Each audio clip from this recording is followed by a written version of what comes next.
Hi, I'm Kent. And I'm Anna. And this is Film and Family. If you are ready to take your film career to the next level without sacrificing a healthy and satisfying personal life, you're in the right place. Hit subscribe to never miss an episode. Let's jump right in.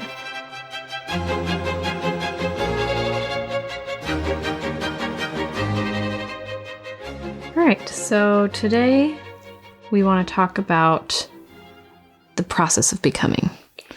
So we're jumping out of the very concrete sort of financial stuff, and we're getting back into, frankly, the stuff that's actually going to allow you to take full control over not only your film career, but your life in general, including your film career.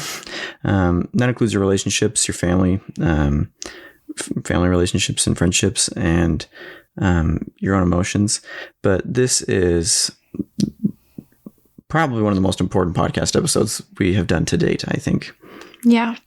And I think we'd like to start that by breaking down the model, which is something I teach to my clients. It's something that I use. It's the number one coaching tool that I use. And I just feel like everything fits into the model. It's really amazing. And it's a great process to follow. It's 5 steps, basically explains how your brain works, which is that there are circumstances that are outside of our control, and those circumstances trigger our thoughts, and our thoughts are what create our feelings, and our feelings are what drive our actions, and our actions create our results.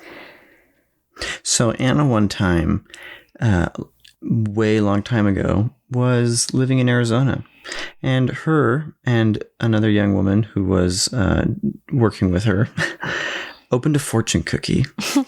And the fortune cookie was feelings. A feeling is an idea with roots. A feeling is an idea with roots, which spawned hours of conversation and mind-blowing revelatory Google docking and I don't know what else. And then she came home and she and I had long discussions on this. And then Anna discovered sort of this life coaching discipline that has made the model, which she just described, sort of core to the practice of life coaching. Not all life coaches are as causal or as focused on this model. It's actually very pretty proprietary. Specific to the Life Coach School by Brooke Castillo. Yes, and it's pretty mind-blowing stuff. It sounds simple, and it is simple. It is simple to understand, but it actually takes a lot of practice to apply that 5-step model into your life. So you are going to hear a lot about this. You've heard references to it in previous episodes if you've joined us for previous episodes, and you will hear more about it as you continue to listen to the podcast. But I just want to emphasize how important this could be for your life to understand these basic tenets of your brain and how it works, and how your subconscious and conscious minds work and inform themselves, or I guess inform each other, and how you can take control over your own beliefs and recognize the stuff that's happening that you probably didn't realize before. It's very powerful. It really is the secret sauce behind everything. And it's changed my life for sure. It's something that I've done for years now. I've studied, and I still know that I have so much to learn, because everything that I've read since, every self-help book and even scripture and everything that I encounter that has been profound and helpful fits into this model and aligns with this model. And I've seen it work in so many people's lives to give them the results that they want, the feelings that they want, help them take actions they want to be taking, and change their mindset. So it's very, very powerful. And, if you take the time to really learn it and apply it, you'll start to realize that those 5 categories, which again are circumstances, thoughts, feelings, actions, and results, everything in your life can fit into one of those, and you can start to break everything down and fit it into this very practical application. Yeah. So anyway, that's our big hype for it. And hopefully we can get to a place where we can at least shed some light for this podcast episode on this. And mainly what we're focusing on is this idea of the process of becoming. And so, Anna, what do you mean by that? What are you referring to when you say like the process of becoming? Well, I think that what's so cool about the model is that you can put anything you want in the result line. So first of all, you can use the model to analyze what's happening on default in your brain, which is very useful. That's your unintentional model. And your brain is always running models, even if you're not aware of it. It's a subconscious thing. Yeah. But then when you can start to recognize and bring it into your consciousness, you can decide, is this something I want to keep or not? Is it serving me? So I think to help a little bit there, the brain is always running models. What you mean by that is that our brain has a lot of beliefs already in it, right? That we are already, we filter everything through our belief system, which is sort of ingrained subconsciously. We don't even realize that when we are experiencing a circumstance, that our brain is automatically filtering through our subconscious so fast that sometimes we feel like the circumstance causes our feelings because we don't realize we're having thoughts about that circumstance. We couldn't hardly articulate it unless we really stop and kind of feel the feeling and then trace it back and say, why do I feel this? The why is a thought. And then when you can identify that thought, anyway, this is all happening very subconscious. So I think that's what you mean by the brain is always running models. That might kind of sound crazy to some new people, I think. Yeah. Like not crazy, like weird, just crazy as in like hard to understand. I just think it means that everything is being filtered through our subconscious all the time. And it's so fast that we don't even realize it. Yeah, basically it means that your brain is following this step-by-step process all the time, whether you know it or not. But when you can become aware of it, you can use it to create whatever results you want. So that's the beautiful thing about it, is you can put whatever you want to create into a deliberate model and fill in the rest and create it. But so you're saying that I can put, let's say, like anything in the result line, and if I work backwards and I say, okay, what action do I need to take? What feeling would fuel that action? And like what thought would generate that feeling? But then what do I do when I get to the circumstance? Can I change the circumstance? Well, circumstances are usually things outside of your control. Sometimes you can change them. Sometimes you can't.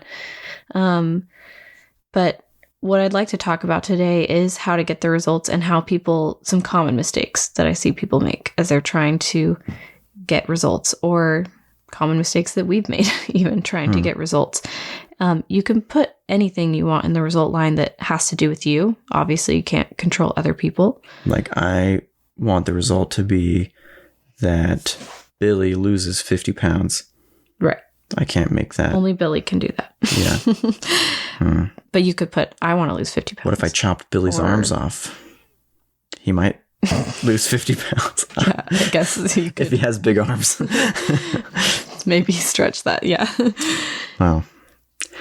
I guess we're excluding homicidal people from our podcast listening market.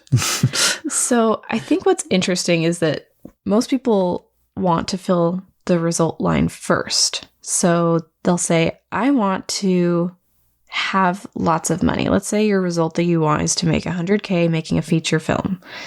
And you think, if I made that much money, then I would feel so happy. Then I would do all the things that feature filmmakers do. Then I would really be a film director. And you want that result before you want all the things that come before it. And so there is an order to this. It doesn't go backwards. You can't really depend on the result to get the feeling that you want. And we see this because people will have their circumstances change all the time and they bring their brains with them. And so a lot of people, when they start out pretty poor and then they end up making a lot of money, will find sort of this shocking revelation that life is still hard and they still feel all these negative emotions. And they really thought that making money would make them happy, and it doesn't. And I think we all experience that to some degree. I think, when I married you, I thought if I was just married to Kent, I would be happy all the time. And it turns out it wasn't true. Something external cannot make me happy, even though I am very happy about my decision. Yeah. Even though I am the perfect husband, I can't make her feel happy all the time. So, yeah. Oh, so Well, sad.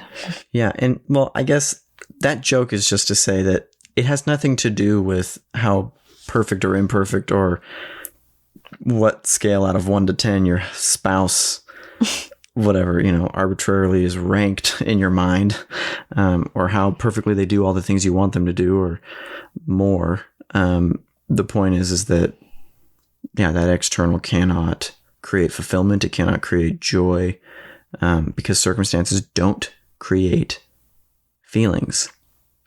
Yeah, the thoughts do. And a good example to illustrate this is just like if somebody that you love, let's say your grandma, passed away. And as soon as they pass away, if that circumstance were able to create emotion in you, you would immediately feel sad before you were even told that your grandma had passed away. But in reality, you don't have any feelings until you're able to have a thought about it. And you're not able to have a thought about it until you know that that's the case. Exactly. So someone tells you, and then you have a thought about it. And bringing this to movies, there's a great movie that is a perfect example of this. I love it.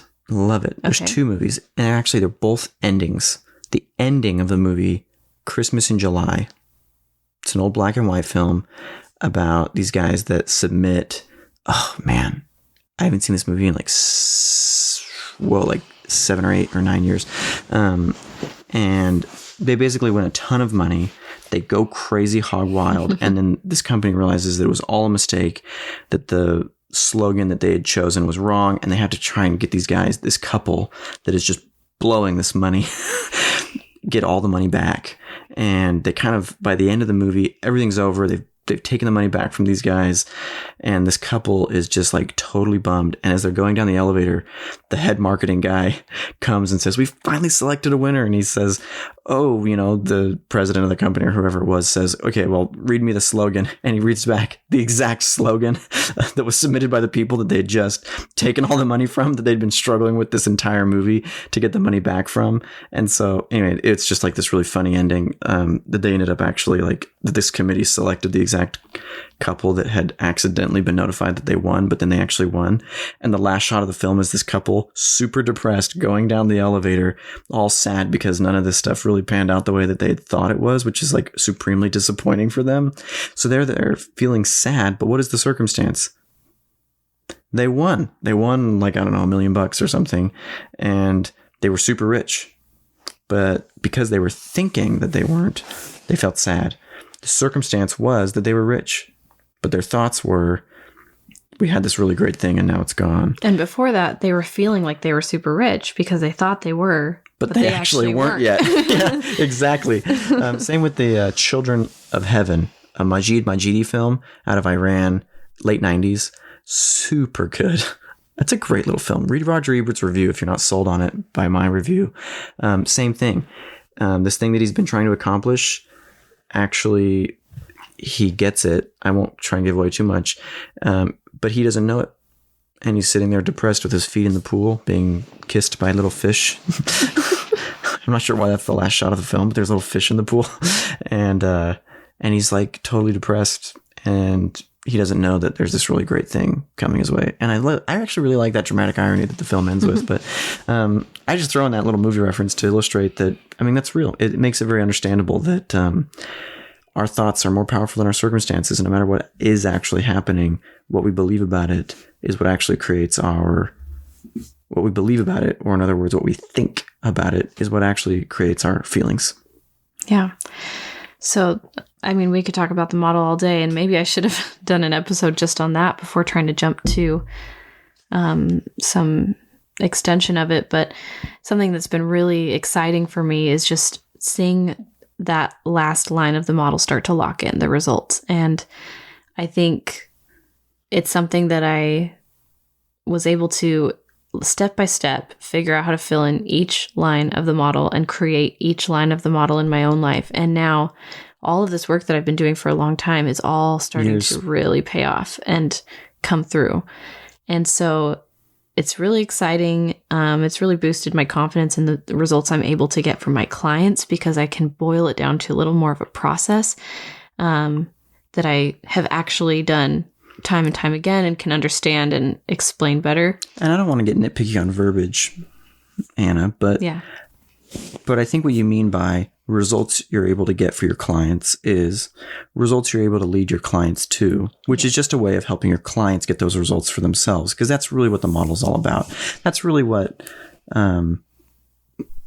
it's all about, because it enables you to take full responsibility over your life. And it also enables you to have all the feelings you want before you have those results, which is something I think you're going to get to, a prerequisite, in fact, to getting those results. And that is very hard for a lot of people to swallow, that you only want things because you want a feeling that you believe that thing will give you. And until you can get the feeling that you believe that thing will give you, you can't get that thing. Yeah, and it has to be unconditional. You have to be able to get that feeling regardless of your conditions changing or whatever they are.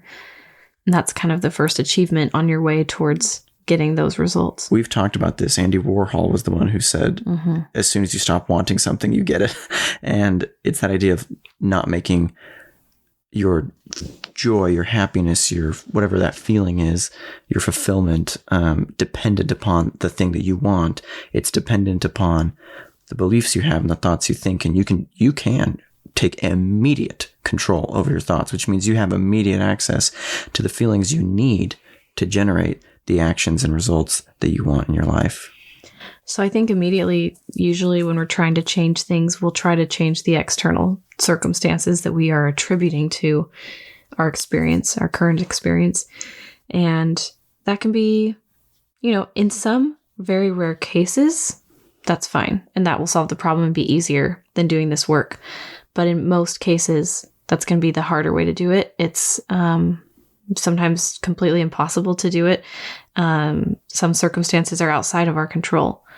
And trying to get that result first, it's just not going to last. Like, it's not sustainable because you don't know how to get it, if that makes sense. Like, you didn't earn it. You didn't do all the steps leading up to it. And so even if someone were to gift you this result, You just dream. yeah, it's like not repeatable. If you were to win the lottery, great, but I would way rather earn a bunch of money than win the lottery, even though it's going to be way more work to learn how to earn it. It's repeatable because now I know how to do it. Whereas winning the lottery is like a one-time thing and you can't repeat it, really. Exactly. And what most people find, Tony Robbins talks about this a lot.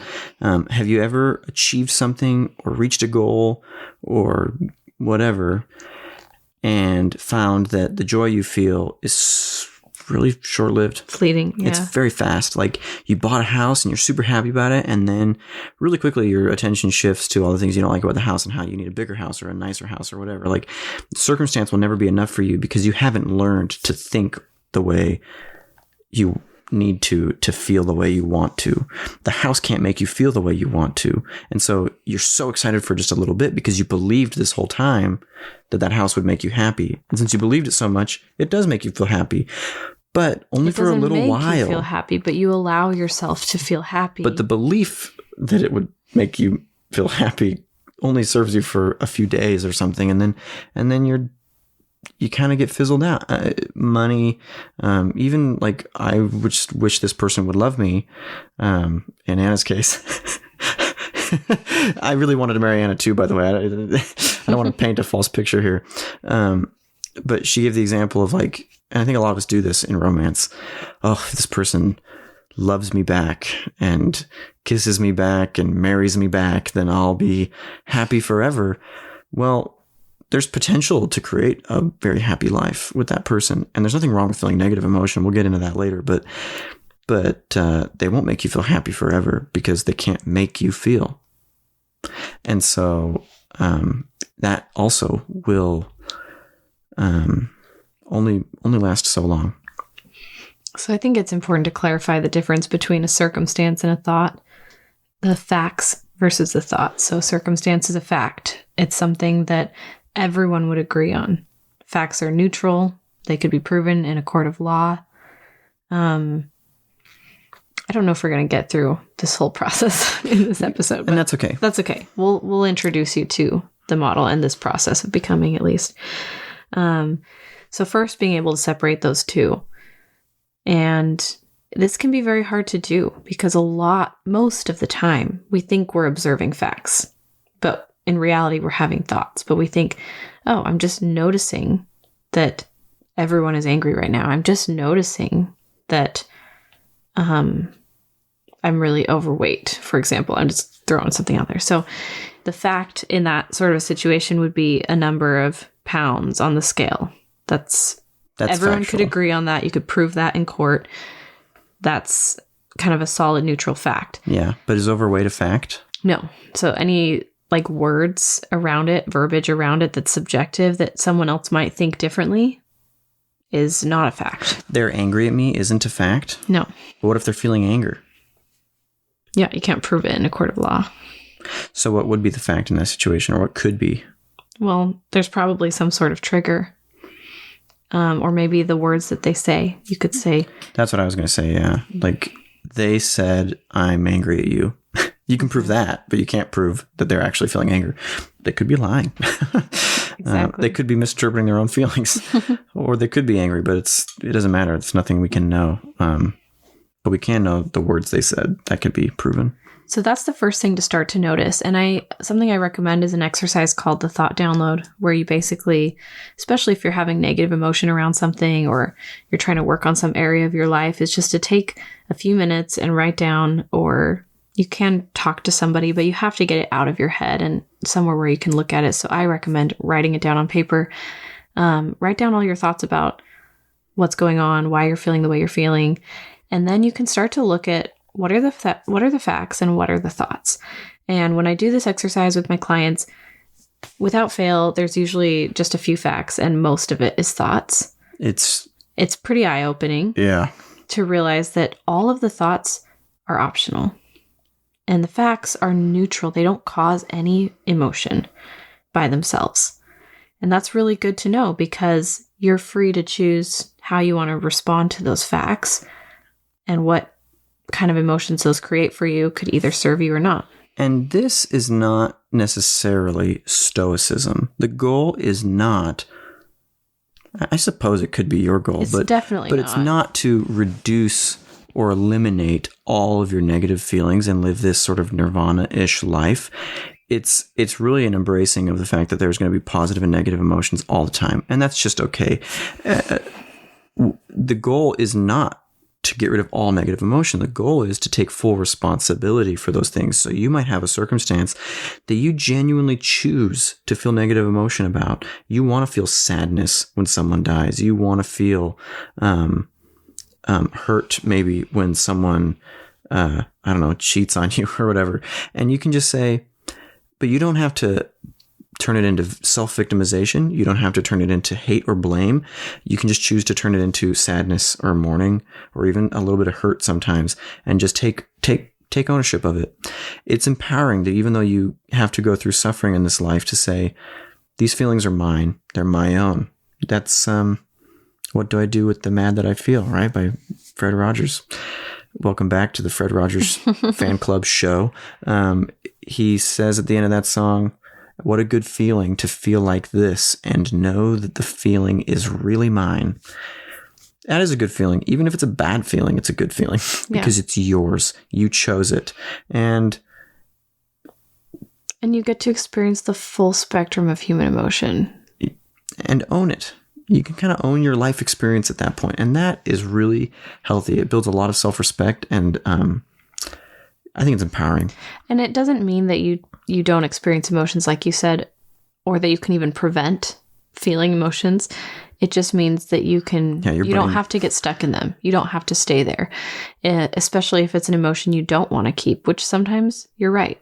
You're going to want to keep the negative emotions either because you want to keep the belief, like you want to be sad or you want to keep that belief, even though it creates a negative emotion for you, it still could create a positive result. Even those terms, negative and positive, are subjective. Those are thoughts, right? Right. And you also might want growth because discomfort is the price of growth. And any emotion that you're not used to feeling is going to be uncomfortable at first until it becomes comfortable. And even positive emotions, which is kind of a crazy thing. But we're kind of used to feeling the same emotions all the time. And so when we start to expand and change what our life feels like, there's going to be some discomfort there. Yeah, and I think that often when we think about these things, I find that a lot of people are like, oh, I know a teenager that really needs this. And however, I think that it's really valuable for adults, because adults are the ones whose brains are fully developed and whose subconsciouses are kind of like, a lot of their beliefs are locked in. And so what Anna has been explaining is really this key to, I've heard a lot of my Christian friends talk about unpacking your beliefs as an adult. Now you're fully developed, and you kind of go, okay, I'm going to unpack all of my beliefs and say, I'm going to pick and choose which ones I want to keep. Now that I'm a fully grown adult and I have to like make these decisions for myself and define my own life for myself. That's kind of what you're doing. You're unpacking all your beliefs and you're saying, all right, these are the tools that we're giving you to kind of just dissect the whole thing. Which when you're a developing human being, you're still in that process of adopting it all. So Anna, I want to talk or lead the discussion a little more toward the action line. I think a lot of people realize that actions, there's a lot of doers out there, and that can be a really helpful paradigm. But I think a lot of people set their minds on the do. And they say, I'm going to create results by doing. And didn't you just explain that the action line is the one that precedes the results, right? Actions create results. And so what might be a problem with that paradigm of just saying, I'm going to go do things because I'm a doer? Well, yeah, you could do the exact same thing that someone else does and not get the same result. Wait. You can, because if the action line determines the result, shouldn't the same action in that line create the same result for anybody? Of course not, because if you're taking that action from a different emotion, it's going to feel totally different. If you're taking that action from a place of anger or scarcity or fear, you're going to show up completely different than if you're coming from confidence or abundance or fun, And I guess in case we're still laboring under this paradigm that might be tempting, that sounds a little hocus pocusy. It really isn't. It's actually I think it's pretty intuitively real. I've definitely been in pitches. I've been in sales situations. I've been in various places where I'm trying to, accomplish something, where one day I show up and I do something, and the next day I show up and I'm doing essentially the same thing. I'm saying most of the same words. I'm doing most of the same stuff, but I'm coming from a totally different place emotionally. And remember, those emotions come from my beliefs about the circumstances and the people around me and the thing that I'm doing. My beliefs around all of that are what generate my attitudes and my feelings. And so, yeah, that is really true. So if that isn't a surefire way of getting things to work, if all these actionable strategies and tactics aren't a guarantee of result, is there a guarantee for results? How do we create those results for ourselves? Yeah, well, what's interesting is most people do want to look for actions. We start to realize the action comes before the result. And so we try to take a shortcut and say, oh, if I can do the right action, then I can get the result. Most of the time, it actually doesn't really matter what action you take. You can kind of choose how you want to do it. There's many ways to get the result that you want. But what does matter is the belief behind it, because once you get familiar with the model, you start to see that your thought and your result are always the same. Like, it always reflects one or the other, or the result becomes evidence of the thought. So I want to go back and ask. I'm sorry. So I want to go back and ask, why did you use that word shortcut? You said, oh, they see action and they want to take a shortcut and say, I'm just going to do the right things. Why is that a shortcut? Well, because this process, there is an order to it. So it's always first your belief, and then a feeling, and then an action, and then a result. And so even if you're taking action, but you're doing it from a place of, I have to do this to get the result that I want, and you're feeling compelled or whatever, I don't know what you're feeling, that's going to produce a specific kind of result. But if you're doing it from a place of like, oh, this will be fun, I want to try this out, and maybe you're feeling curious, that's going to produce a different result. I feel like it would help if we had a concrete example. Well, and here. I would love that. Yeah, I was just going to ask you to paint an example or something. What you said.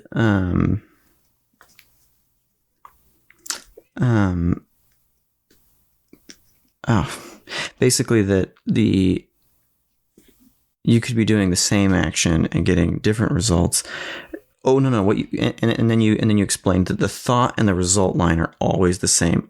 I'd love to see a positive and negative example of that, because I think that's really, really revelatory. Maybe we can think of one from our own life or an example that we've seen. Yeah, I mean, let me just take a one that just popped into my head, which you might be having right now about this model. Like, we introduce the model and you're going to have a thought about it.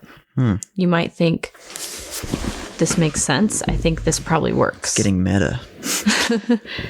And if you think it probably works, then you're going to feel inspired, and maybe you're going to take the action of trying it out. And then you're going to see in your result line, this works. Like, it starts to work for you. But let's say you're listening and you're thinking, well, this sounds crazy. I don't think it's going to work. This isn't going to serve me, or this isn't going to help me. Yeah. So you think, I don't think it's going to work. And then you feel, I don't know, dismissive or uninspired or whatever. And then when you're feeling dismissive, you don't go to work. Yeah. The action is that you don't explore it or put it into practice. And so then you can see in your result line that it doesn't work for you and you don't work for it. Yeah. It doesn't do anything for you. Yeah. That's interesting. Yeah. And that is why cameras don't matter. People all day long on the internet debate about cameras. Guess what?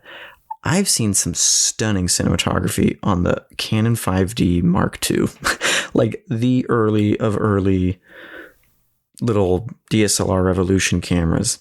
I've seen some people do some beautiful creative work with that thing. It's just a tool. It captures images. It records images. It doesn't capture images. Cinematographers capture images. The ones that believed that was a tool that would be capable of helping them get what they wanted made it that, because they believed it. They felt like that was all they needed. And then they got to work.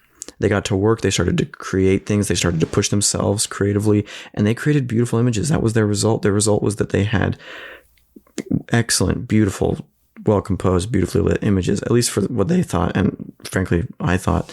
Other people don't believe in such and such a camera. And they say, oh, it's such a bad camera, right? It's so subjective. It's such a thought, right? It's not a fact. Any camera could be a tool that you could use. And so they go in and they usually they don't even use it, or they don't like using it. And once again, I've seen people get excellent images out of the Blackmagic ecosystem. I personally despise the Blackmagic ecosystem, but I have to admit, in all humility, that there are some really remarkable cinematographers who've shot excellent work on a variety of different Blackmagic cameras, and somehow haven't had the experience that I've had where their footage gets corrupted. And they've used the same camera for years, and they've never had any technical hiccups or problems or whatever. And so the point is, the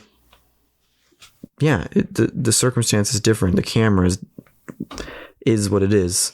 Yeah. But your thought can be whatever you want about it, and that thought is what determines that result. So, well, and we're not robots. If it were really so simple that you could just, buy a certain camera or follow a specific program that promises actionable strategies and it worked for every single person, then like the world would be a lot simpler, I guess. But there's a reason why those things usually don't work for everybody.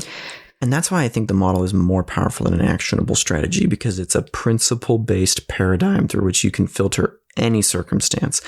And that's important because the most powerful things, the most powerful books, the most powerful speeches, literature that have changed the world and that have lived on generation after generation, those are things that are principle based, which means that it takes work on the person applying them to apply them. It takes work for you to translate that into your own life and translate your own life through that lens.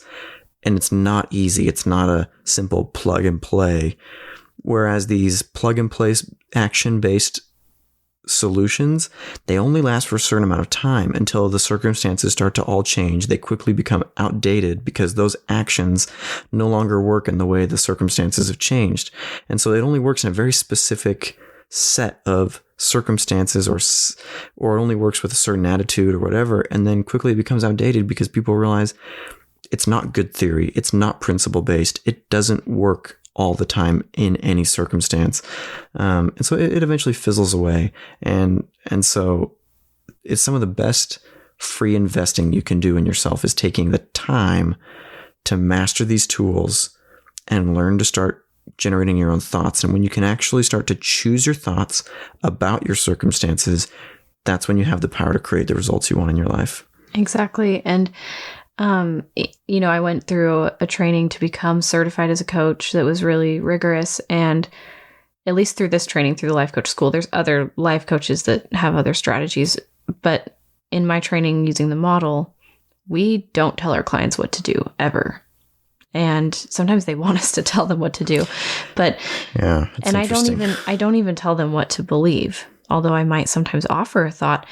The thoughts that work for me, the beliefs that work for me might not work for you. And that's why it's so powerful to have a coach who's trained in how to help you find your own wisdom that adapts to your own circumstances, that you believe, that creates the results that you want, which are going to be completely unique for you. And it's different for everybody. There's not a one size fits all, but the process and the principles do work. And, by asking the right questions and knowing how to guide you through that process, you can figure it out for yourself and eventually become independent enough to coach yourself and not need as much outside help from a coach at all. So I want to go back to our last episode about how to get your film financed as an example for the things we're explaining in this episode about creating your own results. So, for example, there was a lot that we did to prepare for the film that we're producing right now. And there were a lot of potential thoughts we could have. For example, we hired Buffalo 8 to help us prep and pitch the film. And Buffalo 8 makes a lot of promises. They don't overpromise, in my opinion, but they're very clear that it's not necessarily their job to finance your film. That's your job, but they're going to help you. And I went in with the attitude. I could have gone in with the attitude of, I'm going to pay these guys and they're going to get my film financed. And then I could have generated a lot of anger because if it got to a certain point a few months down the line that I'm like, why isn't my movie funded? Then I'm going to start to think all these things about they should have funded it by now, or this is their job or whatever. And those thoughts are going to generate a lot of anger for me, and it's not actually going to get my movie financed. But I think that what we all went in doing was realizing that these were people that knew what they were doing. They had a lot of knowledge and we wanted that knowledge too. And so we said, this is something that we are going to take full responsibility over getting our film financed, which was something that, frankly, our guy at Buffalo 8 was really good at explaining to us, that it's really a team thing and a lot of it depends on us. But our film several months in wasn't financed yet. And I never chose to have the thought that somehow this isn't working or somehow this wasn't worth it, because those thoughts are only going to lead to results of it not working and it not being worth it. My thought was, I'm learning a ton. I was learning, and I am learning a ton, and that knowledge is worth it. And why? Because I believe that knowledge will actually create the results that I want, the movie getting funded. And so I really do feel like that belief about those circumstances, which is the film isn't funded yet, I can choose to believe whatever I want about that. But actually, I think I have a really healthy mindset around that because, first of all, I have full confidence that it's going to get funded, and we haven't stopped moving toward it. We've gotten some investors on board. We've improved the movie and further prepared it. We've taken other strategic decisions toward getting the movie funded, including developing some smaller projects to try and move connections, get experience, learn, whatever. But it's just this process that we're taking it a step at a time, but we're not going to let it sort of the circumstances dictate our life for us, our emotions, our thoughts, our beliefs, and our results.